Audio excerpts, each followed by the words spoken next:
valiant try, and right on cue. But if I fall for that, I'm as stupid as you.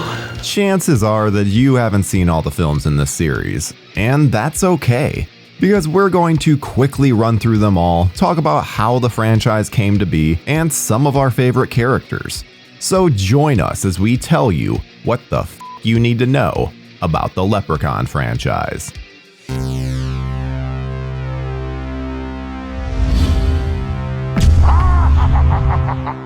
Why, I'm a leprechaun. Leprechaun was originally conceived by Mark Jones as a straightforward horror film without any humorous elements or excessive gore. However, after its star put more humor into the role, some more gore was added in reshoots, and the unlikely rise of one of its main stars, the series has blossomed into quite the bountiful franchise.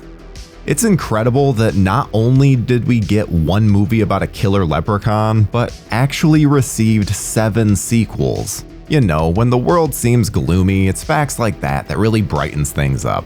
Because this series is absolutely ridiculous and will provide plenty of laughs for those looking for a good time. Is it high art? Of course not. But it's a damn entertaining time at the movies. And all of that starts with its lead, Warwick Davis. Usually we'd talk about the villain first, but I feel like the actor behind the makeup is more important in this instance. Warwick Davis really brought his humor to the role, and his charm is a big reason that it had the legs that it did. And with so many creative shakeups with its writers and producers, Warwick is really the only element that remains a through line during most of the series. Most being the key word. 2 other people have taken on the role, but neither one left the impact that Davis did. WWE Studios cast one of their wrestlers, Dylan Postel, aka Hornswoggle, in the role. But since the part no longer warranted a wisecracker, it's hard to even call it a leprechaun performance. He's acting more like a rabid beaver. But thankfully the series course corrected and got back to the wisecracking ways, and cast Lyndon Porco. He essentially just does a Warwick Davis impersonation, but it's a damn fine one. And that's also not a knock. It would have been strange if he didn't act like Warwick, as this film was supposed to be a direct sequel to the original. The makeup feels a little off, but he certainly captures the same absolute glee that Davis brought to the role. Most of the films follow the pretty simple premise of someone stealing the leprechaun's gold and the trail of bodies he leaves in his wake trying to get it back. They've got me coy. It's a play on the Irish myth that, at the end of a rainbow, you can find a pot of gold. But first, you have to catch that sneaky little leprechaun. But if you do so, you get 3 wishes. The catch is that the leprechauns are so hard to catch that no one ever gets that pot of gold or the wishes. So the horror franchise takes the predictable route of the leprechaun killing everyone in its way to get its gold back. The leprechaun himself is quite the quipster, often speaking in rhyme. Drink what you want. Drink what you're able. If you're drinking with me, you'll be under the table. But it's not all cutesy. This old lep, he played one. He played pogo on his lump. His powers seem a little all over the place, with him doing some rather extraordinary things, but then failing to get out of simple traps. He often takes the monkey's paw approach when he grants wishes. I want your gold! Now that we've torn into its roots, let's take a look at each film in the franchise. A ring around a rosy, a bucket full of posy.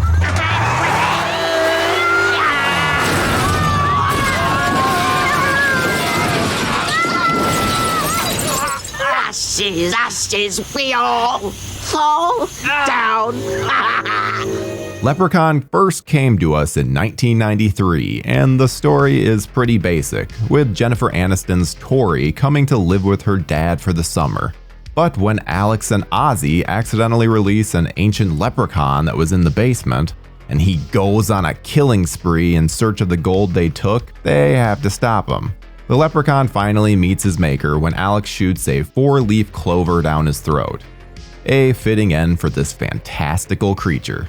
This one's got the most memorable cast of the bunch, with Warwick Davis's Leprechaun being the obvious frontrunner. But Aniston's Tori, Ken Oldant's Nathan, and Alex and Ozzy are the best human characters from the whole series. She sneezes once. She sneezes twice. She'll be me bride when she sneezes thrice. They were quick to follow that one up with Leprechaun 2 in 1994. This one took a bit of a different approach, with the Leprechaun coming back to try and get a wife. See, this guy tried to get one over on him, so old Lep said he'd come back in 1,000 years and marry the man's descendant. The girl's boyfriend, Cody, also happens to take some of the Leprechaun's gold, so that element is well in play here. The movie is set in Los Angeles and mostly follows Cody as he's trying to save his girlfriend. It's got some silly moments, but ultimately ends with a whimper as old Leps is defeated by a simple iron spike. Most of the characters here are pretty forgettable, but it's hard to take your eyes off the screen when Siobhan Durkin's Bridget is around. Absolutely gorgeous. Then Morty provides some hilarious moments, and a brutal demise. This is my kind of place. Crooked and sleazy. Stealing gold from humans is awfully easy. Look out, Vegas. I'm taking over! With 2 earning less money than expected, 1995's Leprechaun 3 went straight to video. Set in Las Vegas, the Leprechaun is now a statue sitting in a pawn shop. The Leprechaun comes to life and is on a search for his gold, like usual. This one really leans into the you get a wish if you get the Leprechaun's gold angle. Expect a lot of typical Vegas sights in this one, but there's also a lot of stuff like a big-tittied sex machine. After a wish gone wrong, the lead, Scott, starts slowly turning into a leprechaun himself. Thankfully though, they're able to vanquish the leprechaun and Scott can return to normal. Fazio the Magician is really the only person that's worth remembering from this one. I'll wed her, bed her, and bury her all in the same day. I wonder if her father will pay for the wedding and the funeral. In 1997, the series blasted into the future with Leprechaun 4 in Space. If you're a fan of Canadian sci-fi movies, then this entry is going to give you some chuckles, because boy oh boy. The story is the strangest yet, with the Leprechaun trying to marry an alien princess. When a bunch of space marines come and save the princess, they take some gold as well. And you know where this is going. While I'd say it's not as fun as you'd expect, this entry still provides plenty of entertainment. I mean, they get rid of him by making him into a giant and shooting him out into space. Come on. We've got Jackie DiNardo herself in what is essentially a co-lead, but the other humans are very forgettable. Though we do have this cyborg doctor named Mitten Hand who looks like this. Unhand me gold, you thieving hoods. You got more loot than Tiger Woods. Things got interesting in 2000 when they decided to take him to the streets in Leprechaun in the Hood. Set in Compton, they take a full-on hip-hop angle, casting Ice-T as Mac Daddy Onassis. The Leprechaun is on the hunt for his magical flute, which grants some wishes, and these poor rappers are pulled into all of it. The movie ends with Postmaster P becoming a servant to old Leps, becoming the first in the franchise where he's not defeated in the end. And the man of green come to do no good. Ice-T's Mac Daddy Onassis is not just the most memorable character of the film, but easily one of the most special of the entire franchise. Then Postmaster P and Stray Bullet are also some fun doofuses to follow around.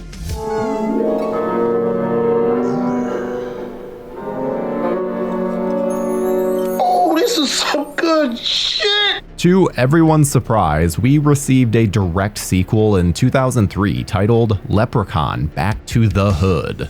Despite the ending of the last film, there's no Postmaster P here. Instead, we follow Emily and her friends who come across some gold and start spending it. Yeah, you know where this is going. The Leprechaun goes on a mission to find said gold. And it's not nearly as much fun as the first one. They off him by trapping him in cement.